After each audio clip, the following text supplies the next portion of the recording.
Olá, você está na TV Otimista. Eu sou Erivaldo Carvalho. Este é o programa Política. Hoje vamos bater um papo com o presidente do Sindicato dos Jornalistas no estado do Ceará, Rafael Mesquita. Trabalho da imprensa. Como está a atividade jornalística no Brasil? Internet. A regulamentação das redes sociais mexe com a liberdade de expressão? Esquerda e direita, os desafios do jornalismo num país polarizado. Ainda, formação profissional. Como estão os cursos de jornalismo no Brasil e no estado do Ceará? Estas e outras questões a partir de agora no programa Política.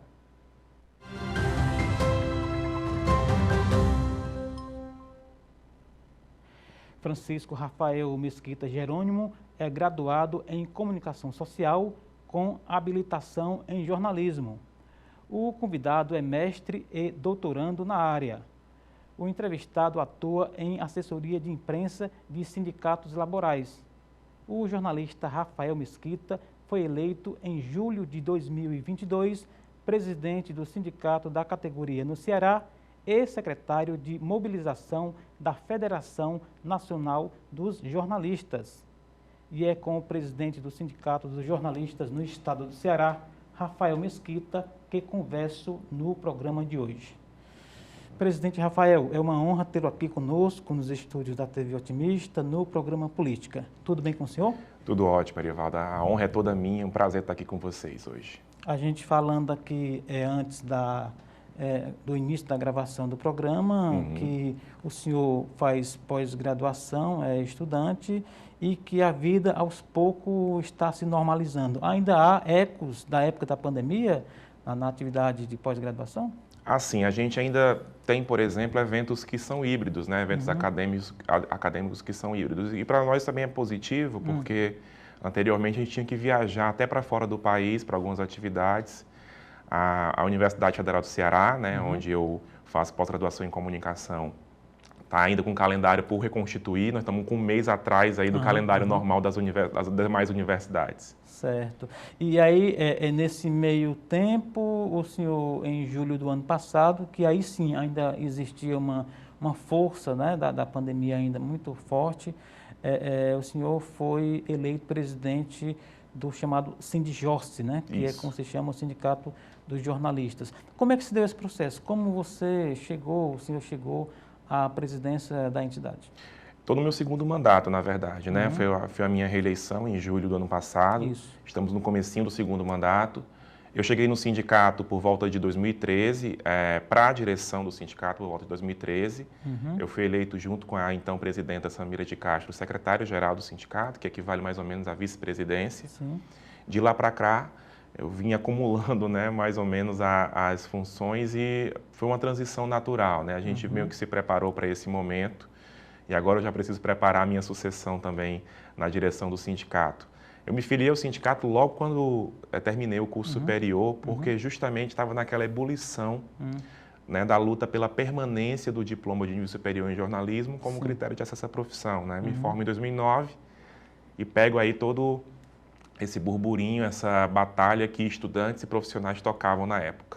A gente está falando aí, portanto, há pouco mais de uma década, né? Pouco mais de uma década. As bandeiras de um sindicato, pegando aqui o Sindijorce como referência, presidente, as bandeiras mudaram ou elas só estão renovadas com outras expressões, com outros termos, mas assim, o núcleo da luta sindical continua o mesmo? Eu posso falar para você que teve uma mudança considerável. A gente teve uma mudança muito grande no perfil de profissionais e, nesse momento, como nunca antes na nossa história, cada vez mais jornalistas estão montando seus próprios negócios de jornalismo ou, de alguma forma, se juntando a outros colegas, cooperando, né? Pejotizando, né, também, né? Criando, né, pequenos negócios de forma colaborativa, que talvez seja uma das possibilidades da era digital, né? Então, a gente tem esse cenário novo, né, tem uma fatia representativa da categoria que está ingressando nesses espaços. E, nesses anos, também, nós tivemos uma alteração muito grande no próprio tamanho das empresas de comunicação tradicionais, ao passo que também nós tivemos um crescimento muito forte do segmento de assessoria de imprensa, assessoria de comunicação. Também para fazer especificamente jornalismo.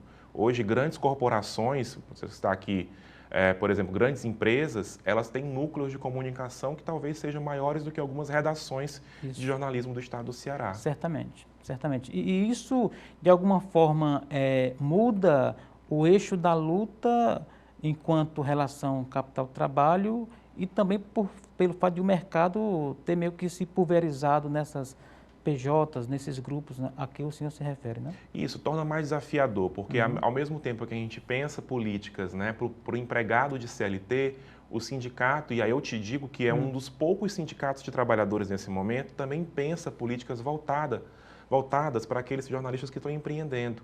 A gente tem, por exemplo, uma parceria muito forte com o Sistema S, no sentido de dar formações profissionais e até a pensar em editais, fomentar, por exemplo, uma das bandeiras hoje do sindicato é que os governos, tanto a nível federal como a nível estadual, empreendam editais de fomento ao jornalismo independente. Que, por exemplo, quem tem o seu portal de notícias no sul do Ceará pode vir acessar recursos desses editais. Entendi. E com isso a gente combate, inclusive, uma outra problemática contemporânea, que são os chamados desertos de notícias, né?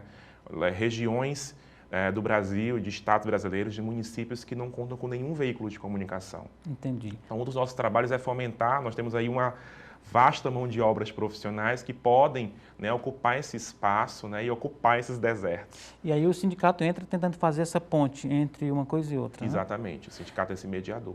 Agora, uma informação de utilidade pública, obviamente que eu já tenho assim, essa compreensão, mas eu queria lhe perguntar aqui diretamente. É o sindicato dos jornalistas, mas na verdade abrange outras modalidades de comunicação. Especificamente a gente representa os jornalistas, mas historicamente a gente tem acompanhado os demais grupos profissionais, vou te dizer, por exemplo, no combate à violência contra a imprensa, de uma forma geral. Né? Nós somos a única entidade deste campo, profissional deste campo, que tem mecanismos direcionados ao combate à violência contra trabalhadores da comunicação de uma forma geral. Entendi.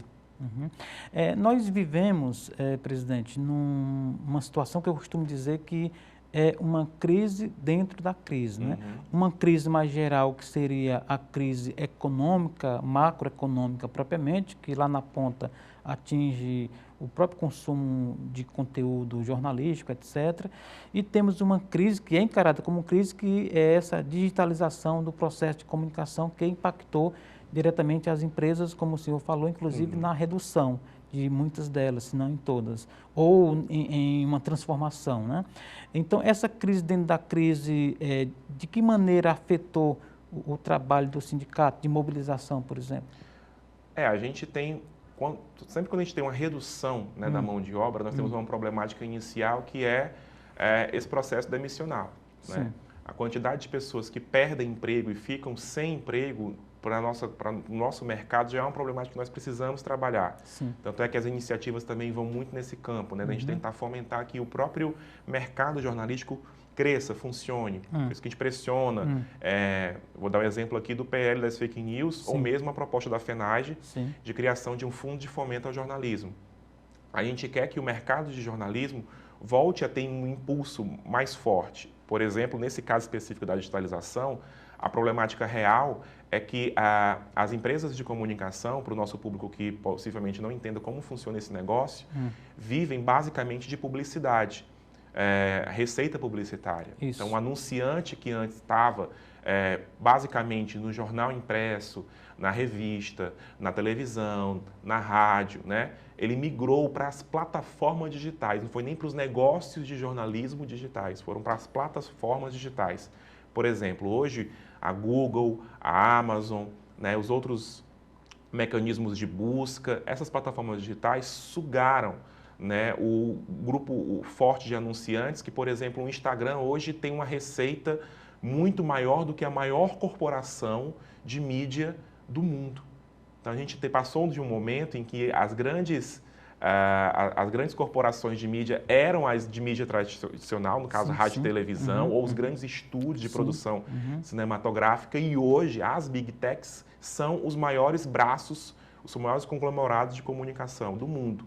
E elas o que é interessante delas é que elas não produzem conteúdo. Exato. Há, inclusive, uma disputa, né, de que quem produz e quem coloca lá no buscador. Por exemplo, no caso do Google, né, que fica aí numa briga judicial em todo o mundo em relação aos veículos ditos tradicionais, né? Exatamente. A nossa discussão, que acabou entrando na discussão do PL 2630, que é o projeto de lei das fake news que está em debate no Congresso Nacional, que inicialmente foram as emissoras de rádio e TV, mas depois nós chegamos junto para poder fazer o debate e alinhar para incluir jornalistas, não apenas empresas jornalísticas lá no negócio, né, no texto do projeto.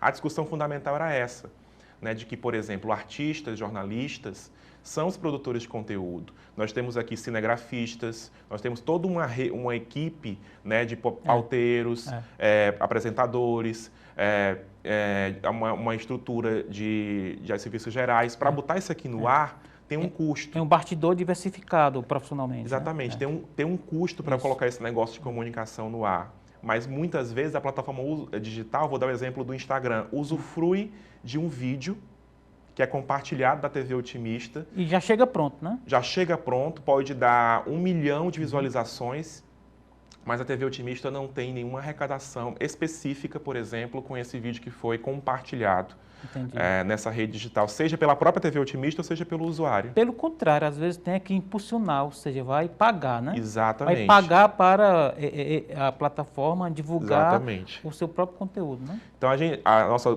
principal discussão nesse momento, e vários países já fazem essa discussão, não é uma coisa que o Brasil inventou agora, o Brasil está até atrasado no debate, né? Para o bem ou para o mal, vários estados americanos, porque lá você sabe que nos Estados Unidos, cada estado tem mais ou menos a sua constituição estadual, tem regras próprias no sentido de legislações, já vem debatendo legislações específicas. Na Austrália, por mais que nós tenhamos crítica do modelo, foi aprovada também uma espécie de taxação das Big Techs que devolvem uma parcela da publicidade para os produtores de conteúdo. Que é uma referência, desculpa, que é uma referência que alguns membros do Congresso querem usar nesse projeto PL. Né? É uma das principais referências. Tem um modelo australiano, se eu não me engano, porque a memória aqui não é muito boa, tem um modelo italiano, o modelo alemão, então todas são as discussões que estão acontecendo hoje no mundo. Inspira também bastante o próprio modelo de desenvolvimento dos veículos públicos na Europa. Vou citar aqui o exemplo da França e o exemplo da Inglaterra, que desde um princípio tiveram investimentos públicos reais direcionados para grandes emissoras de televisão. Tanto é que, por exemplo, na Inglaterra, né, na Grã-Bretanha, a principal emissora de televisão é a BBC, e a BBC é mantida por um fundo público. Isso. Perfeito. Agora, voltando aqui para esse lado do Atlântico, né? O sindicato, o sindicalismo brasileiro como um todo, e aí, obviamente, o próprio Sindijor, etc., sentiu muito a parte em que o governo eliminou a chamada contribuição sindical, né? De que forma o sindicato teve de se reinventar, presidente, para se manter de pé, digamos assim? Porque o sindicato também tem contas para pagar, né? Olha, especificamente o sindicato de jornalistas, como é um sindicato de uma categoria que a gente pode chamar assim representativamente para o globo da classe trabalhadora pequena, né? A gente não teve uma perda muito significativa de receita. Infelizmente, nós pegamos a Samira de Castro, que me antecede, depois pegamos o sindicato pós-reforma trabalhista de 2017. Nós perdemos na avaliação, em torno de 20% da receita do que seria aqueles rendimentos anuais com a contribuição sindical anual, né, que é o chamado imposto sindical. Para nós não foi tão significativo, mas para o sindicalismo de uma forma geral foi. Para a Federação Nacional dos Jornalistas, aí sim. Como a federação é uma entidade que não tem arrecadação direta do jornalista, ela recebe uma parcela de 10% da arrecadação mensal do sindicato filiado a ela. Nós temos 31 sindicatos de jornalistas filiados. A federação foi que sofreu sensivelmente, porque aí, no caso, era 75% do orçamento da FENAGE vinha do chamado imposto sindical, para que os jornalistas do Brasil todo, organizados. Né? O principal problema para a FENAGE é porque a nossa estrutura administrativa ela precisa ficar em Brasília. Né?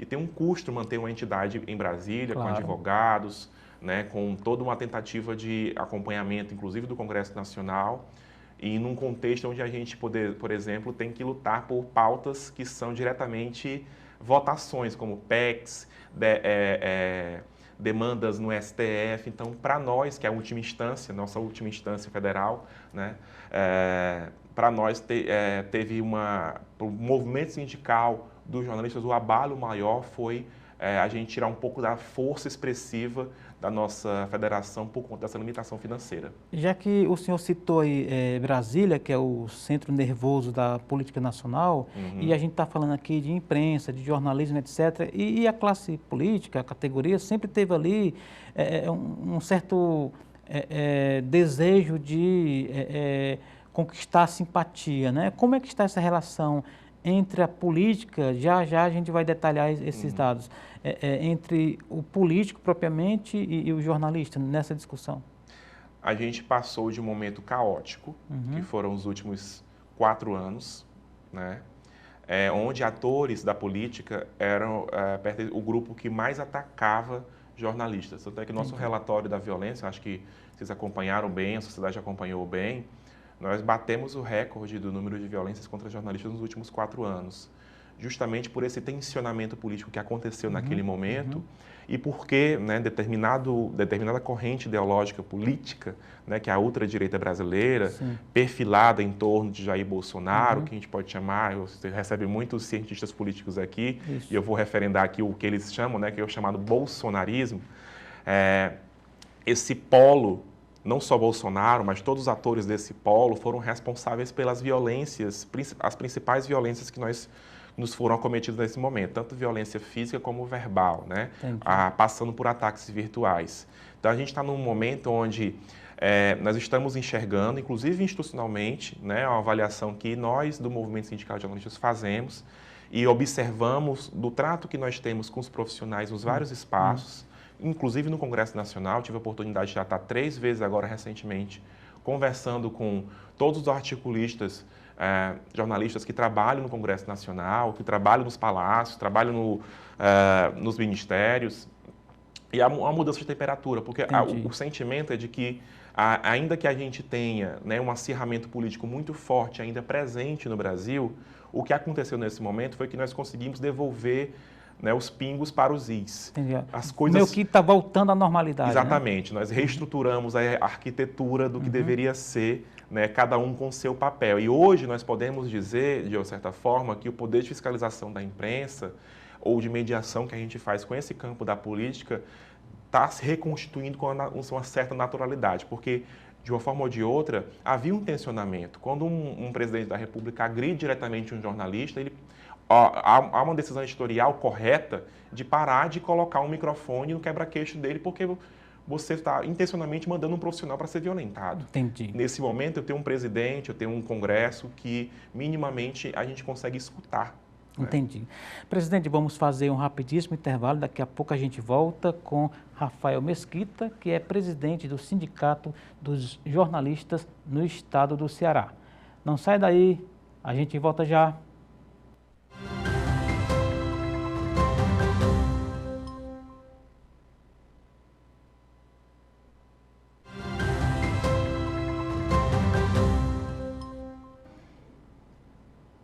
Estamos de volta para o segundo bloco do programa Política de hoje.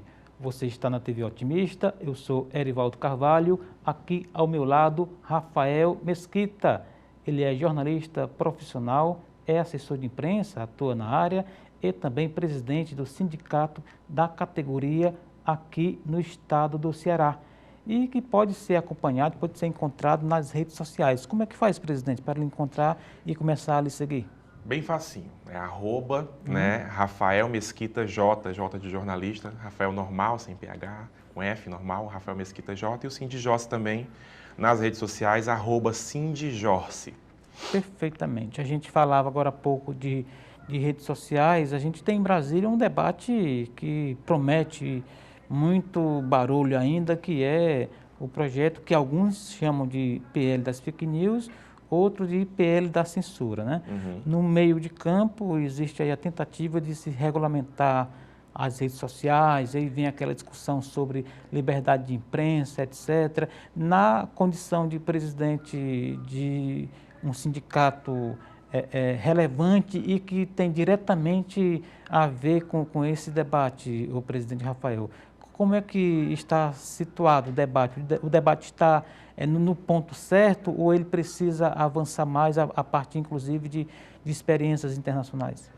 Bom, para nossa avaliação, o PL 2630, no que trata especificamente da tentativa de regulação das plataformas digitais, no sentido de inibir a violência, ataques a comunidades específicas, crimes de ódio, e até uma tentativa de uma concorrência leal nesses espaços, no que tange essa questão, na nossa avaliação, o PL 2630, até o seu último texto apresentado no Congresso Nacional, nesses artigos específicos, estava correto, concreto.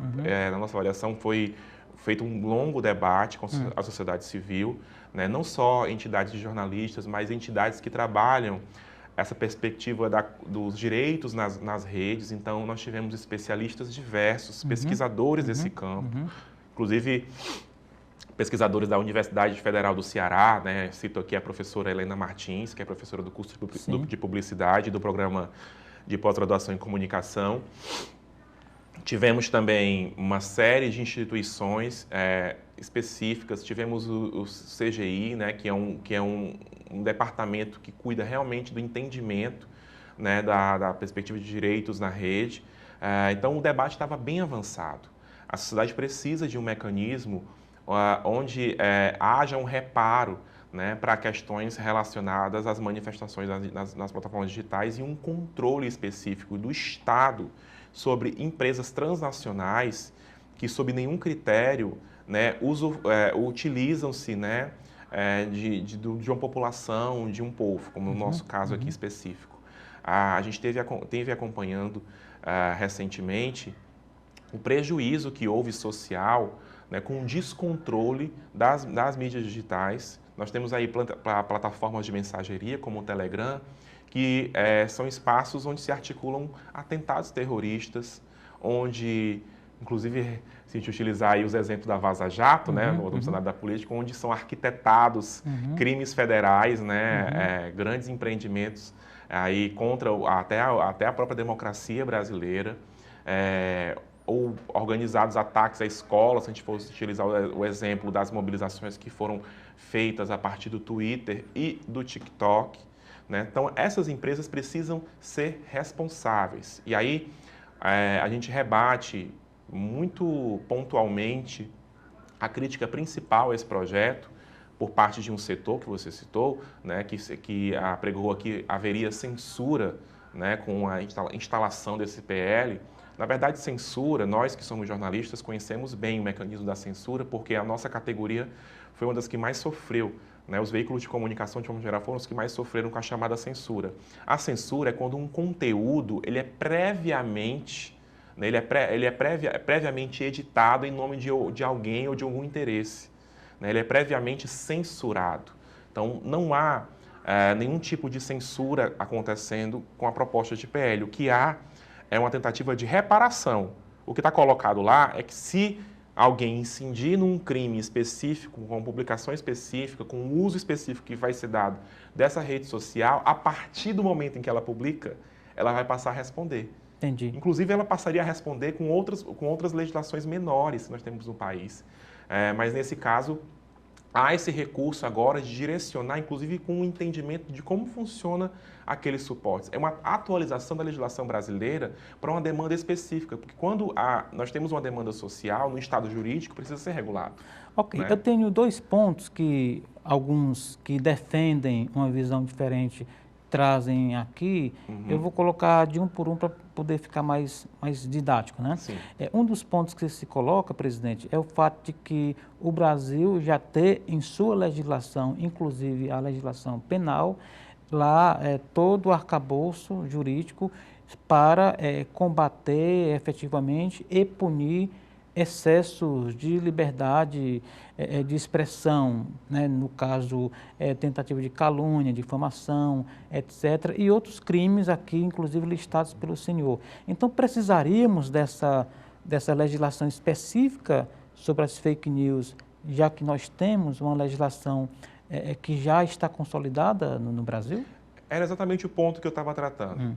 A partir do momento que eu tenho uma problemática específica dentro de uma geral, eu preciso aperfeiçoar a lei. Vou dar um exemplo. As plataformas digitais são empresas transnacionais. Elas não vêm respondendo a essa legislação vigente no país. Então, precisaria de um mecanismo, inclusive, que desse um outro tempo de resposta. Um dos dispositivos do PL dar tempo diferenciado para essa resposta, porque a gente vive num mundo onde esse tipo de informação, a partir do momento que ele é publicado, ele tem uma capacidade de penetração muito rápida. E se a gente for esperar a resposta de um tribunal regular no mecanismo de funcionamento que a legislação permite nesse momento... Aí perde o time total. Perde o time total. Um crime pode ser cometido nesse período, uma situação pode ser agravada, uma vida pode ser tirada, por exemplo. Entendi. O segundo ponto diz respeito ao chamado controlador do controlador, ou seja, o governo está propondo uma série de mecanismos pelos quais haverá uma responsabilização maior ou uma responsabilização, se não existir ainda, das chamadas Big Techs em relação ao fluxo de conteúdos, né? Ou seja, não só o usuário que fica ali de trás da tela, mas também a plataforma, né? E aí, para isso, o governo vai precisar criar um órgão com suas regras, meio que fazendo ali os filtros, né? Isso aqui é fake news, isso aqui não é, isso aqui é informação, isso aqui é desinformação. Não há aí um certo ponto cego em que o interesse político do governo pode se sobrepor a um critério para dizer se essa informação ou aquela é falsa ou não, presidente? É o caso das agências reguladoras, né? Eu vou utilizar o exemplo da Anvisa. Nós entendemos que a estrutura da Anvisa ela é uma estrutura de governo, mas é uma estrutura de Estado antes de tudo, né?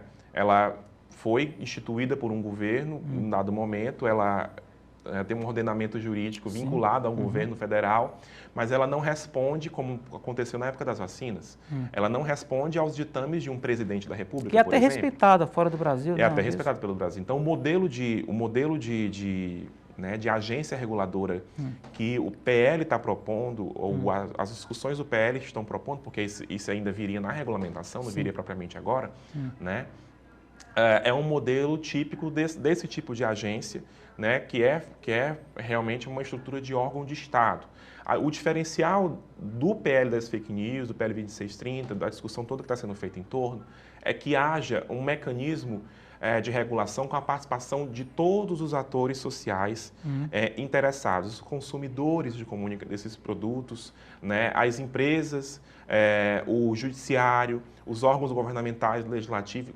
Com a participação de todos esses atores, esse espaço consegue ser mediado para os vários interesses.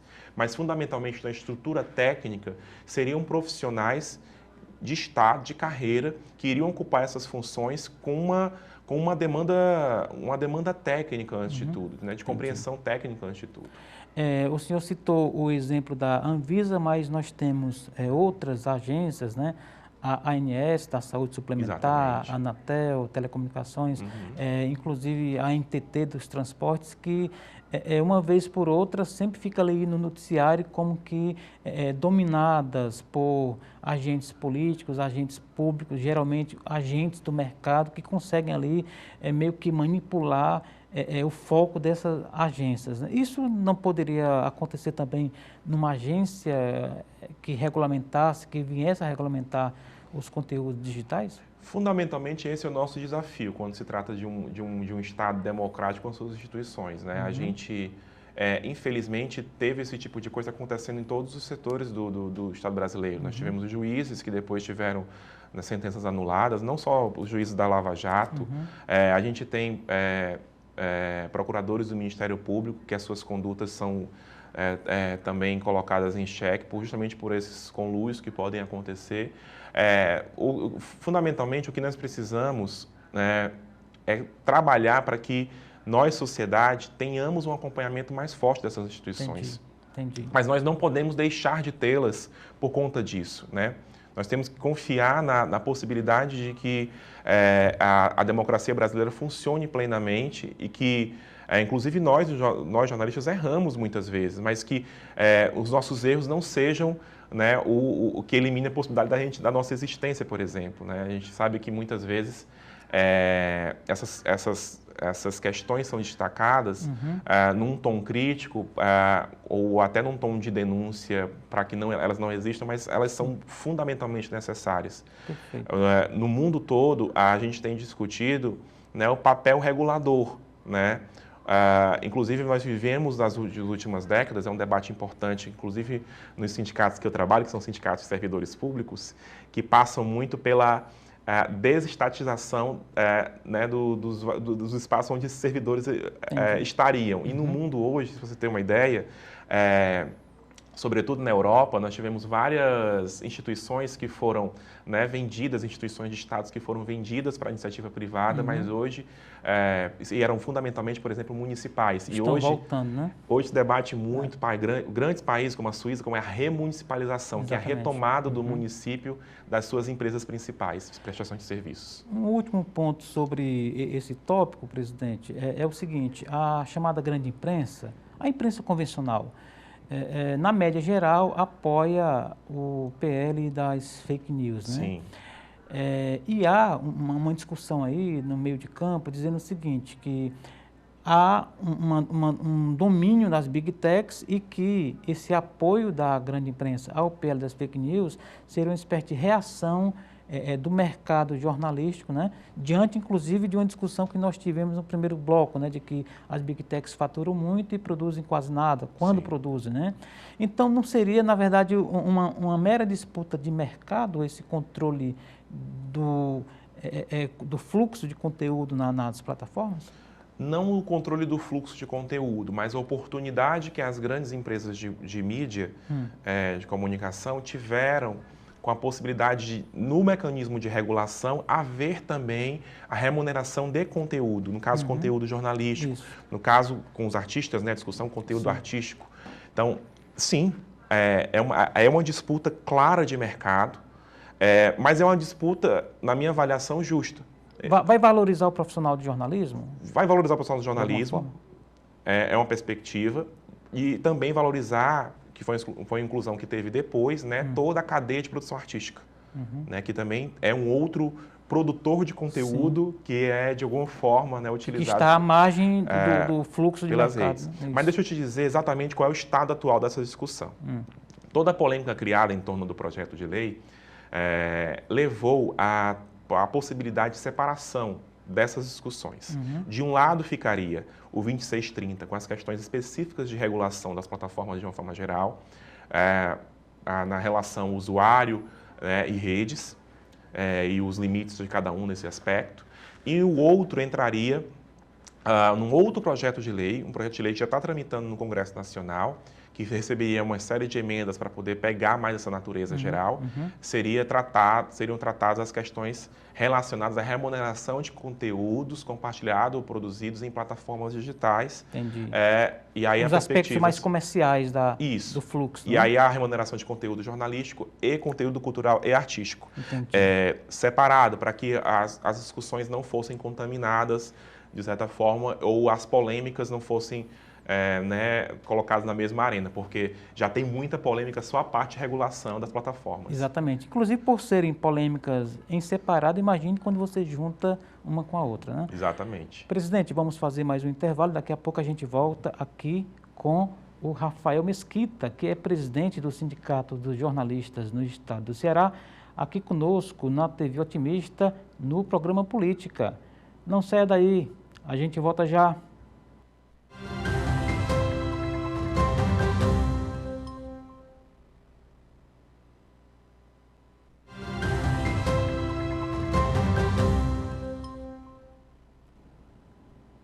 Estamos de volta para o terceiro e último bloco do programa de hoje. Você está na TV Otimista, eu sou Erivaldo Carvalho, aqui comigo Rafael Mesquita. Ele é jornalista profissional, atua como assessor de imprensa e preside o Sindijorce, que é o Sindicato dos Jornalistas no Estado do Ceará, que também pode ser encontrado na internet. Quem ainda não anotou, como é que faz, presidente? Pronto, no Instagram, no Facebook, no Twitter, eu respondo lá no Rafael Mesquita J. E também temos as redes sociais do sindicato, né? Vou deixar dessa vez o site, sindijorce.org.br, também para o pessoal se informar direitinho sobre as nossas últimas ações. Perfeito. Presidente, como está o mercado de jornalismo aqui no estado do Ceará e também, como de resto o Brasil, no quesito profissionalização? Nós temos, inclusive, uma luta histórica que é a chamada PEC do diploma. Nos fale desse contexto, por favor. Bom, nosso estado é um estado que é muito rico em boas universidades que formam jornalistas, né? Nós hoje, apesar de um decréscimozinho aí nos últimos anos, por uma crise geral, inclusive, que eu avalio que houve no mercado aí, né, do ensino superior brasileiro, mas nós temos pelo menos 9 cursos superiores em jornalismo no estado. Temos a maioria aqui na capital, né? Nós são 8 cursos na capital, aliás, são 7 cursos na capital, 1 em Sobral e 1 no Cariri, já ia falar errado. Né? Então a gente tem hoje, inclusive, pelo menos 2 cursos regionalizados, o que mostra a importância, né, do desenvolvimento profissional dos jornalistas também para o interior do estado. O mercado crescente do Cariri, o mercado crescente do norte do Ceará e o mercado aqui da região metropolitana de Fortaleza.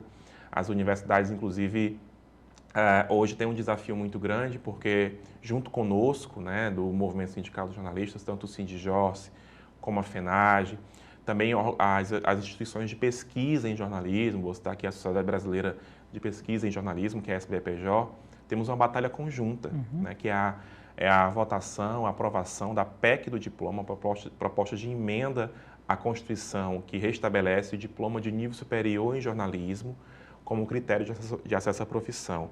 O nosso diploma, né, como critério de acesso, caiu em 2009. Essa PEC já foi aprovada no Senado Federal e hoje está na Câmara dos Deputados. E a nossa avaliação é um dever nesse momento, né?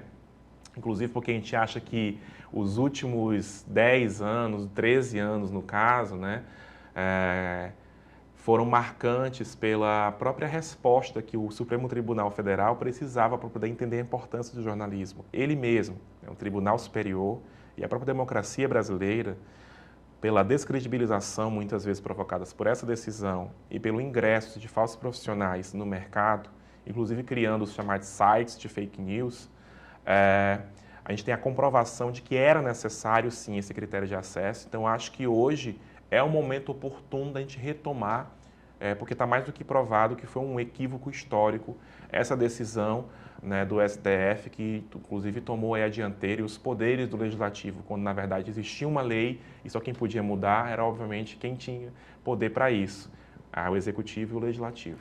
Entendi. Você coloca um ângulo dessa questão, mas me permita uma visão alternativa, que é justamente de 2009 para cá, presidente, lá se foram 13 anos, e uma profusão dos chamados produtores de conteúdo, né? Pessoas que atuam na área de comunicação, mas não necessariamente são jornalistas. Quer dizer que há uma pressão muito grande de quem não é jornalista trabalhando na área. Isso, de alguma forma, não faz represar uma tentativa da volta do diploma? Não, porque eu acho que tem uma separação muito grande. Vou dar um exemplo especificamente dos produtores de conteúdo, dos chamados influencers. Sim. Eles têm um papel, o papel deles não é informativo. E não se mistura com o do jornalismo? Não, porque eu faço uma linha de corte que a própria teoria do jornalismo tem feito, entendendo o jornalismo enquanto ciência. Né? A linha de corte que a gente faz é a mesma linha de corte que nós fazíamos tradicionalmente quando se falava, por exemplo, de jornalismo e entretenimento, a exemplo de uma emissora de TV.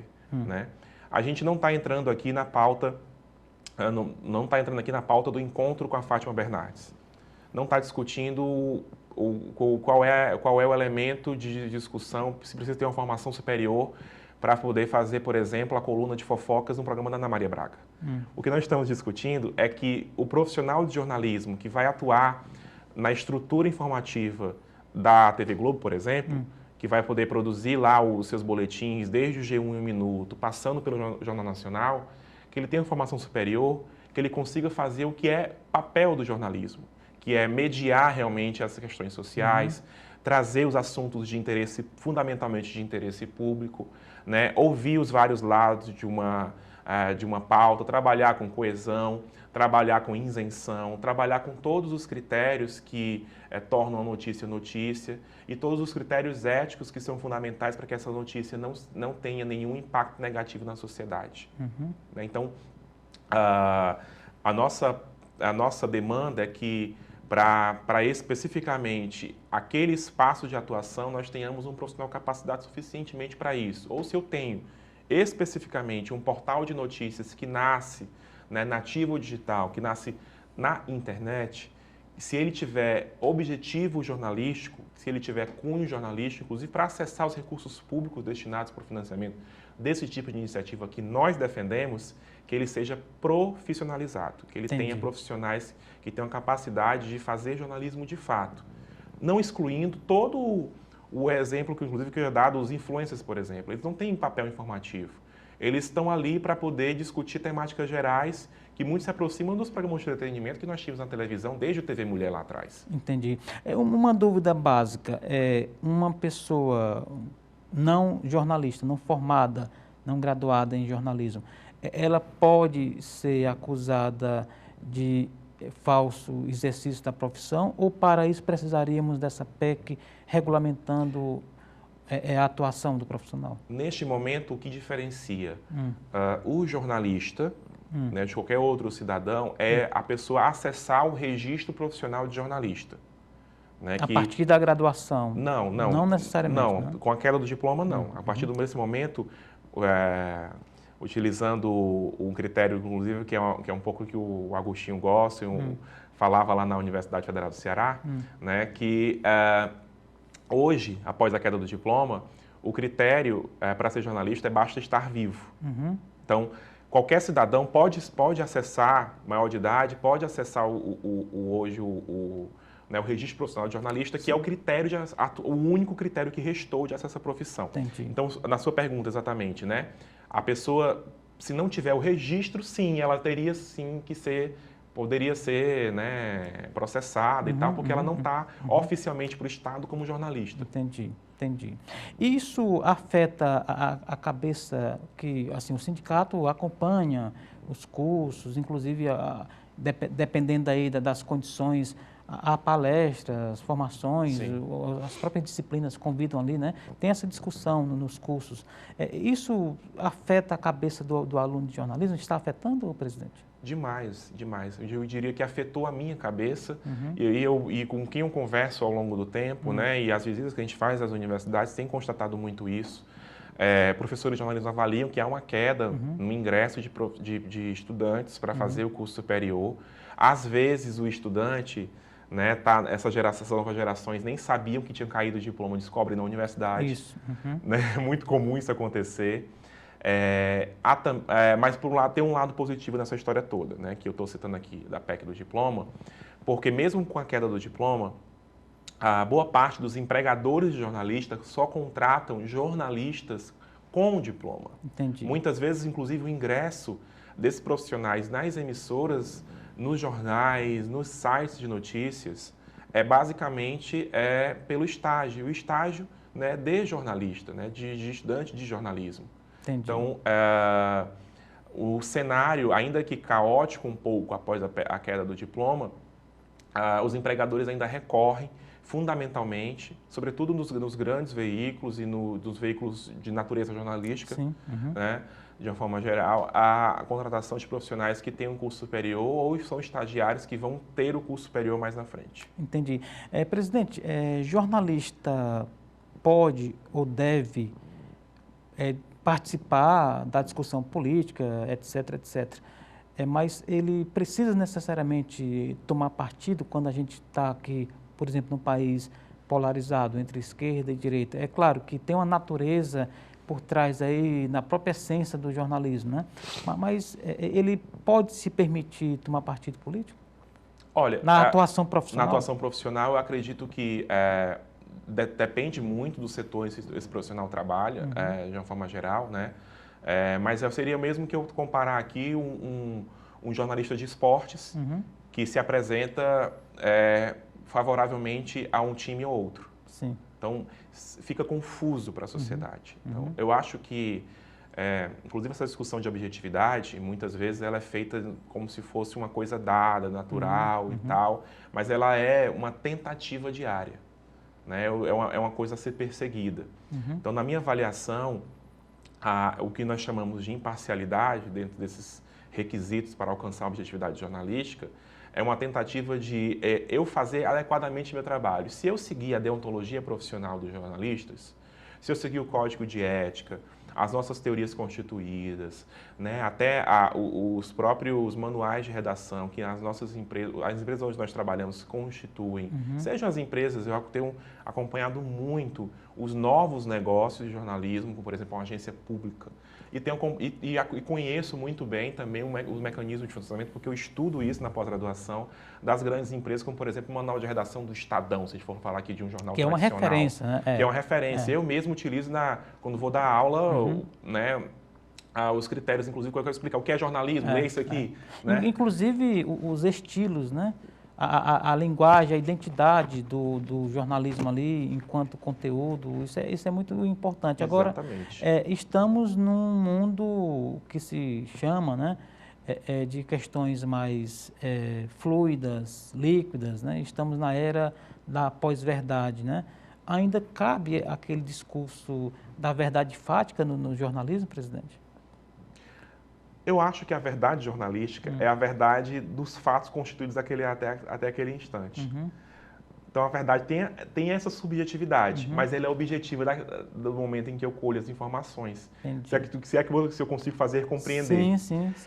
Qual o nosso objetivo principal para alcançar a verdade? É fazer a apuração devida. Então, o nosso critério de verdade é a verdade apurada. A verdade apurada pode se transformar? Filosoficamente, a gente pode dizer que sim. Sim, exatamente. Né? Então, eu acho que quando a gente entende um pouco, inclusive a sociedade precisaria entender mais, Erivaldo, como é que funciona o trabalho do jornalista, porque muitas vezes a gente recebe muitas críticas porque as pessoas acreditam que o nosso trabalho é só chegar e falar qualquer coisa a qualquer momento sobre determinada pessoa ou coisa.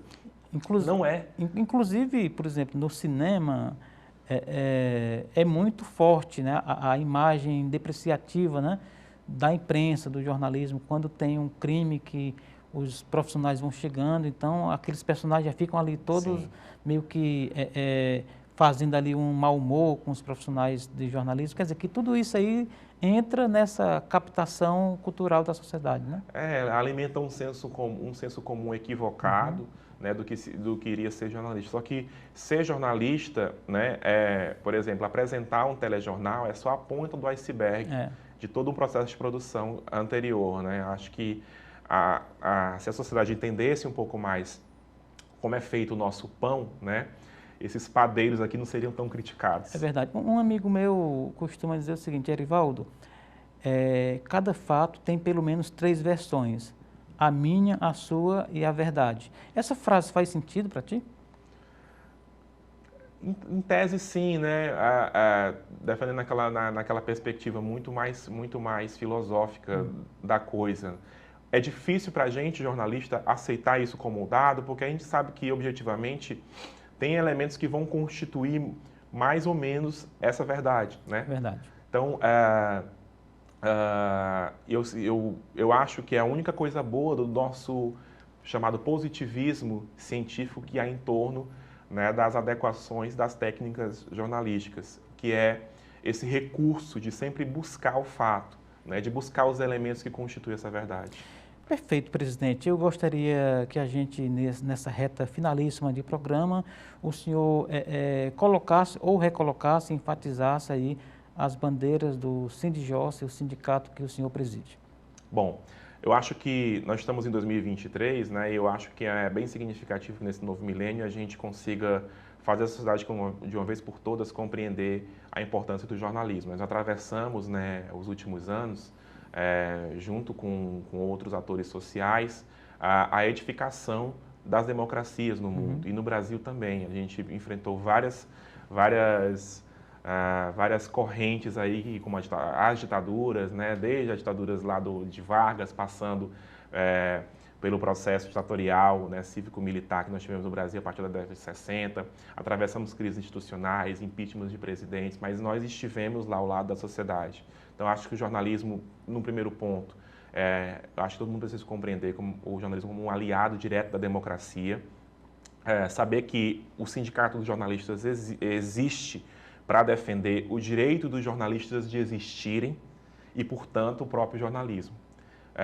Nós defendemos esses trabalhadores não só na perspectiva dos direitos mais imediatos, que é o salário mensal do jornalista com seus pisos salariais, assim como outros direitos como auxílio creche, as gratificações de uma forma geral, mas também defendemos as próprias prerrogativas de jornalistas, que aí, por exemplo, a liberdade de expressão e de imprensa, o livre exercício profissional também nos vários setores onde a sociedade se organiza. Então, hoje, o Sindicato de Jornalistas e a pandemia mostrou muito isso, o primeiro e o último recurso que o jornalista vai ter. Inclusive, naquele momento onde todo mundo era colocado como trabalhador de linha de frente, nós éramos trabalhadores da linha de frente sem direitos. E restou o sindicato naquele momento para garantir os direitos dos jornalistas. Perfeito, presidente. Muito obrigado pela presença. Boa sorte na caminhada. Obrigado, Ariel. Parabéns. Volte outras vezes. Valeu, gente. E assim chegamos ao final da edição de hoje do programa Política. A todos, o nosso muito obrigado pela companhia. Até o nosso próximo encontro. Forte abraço.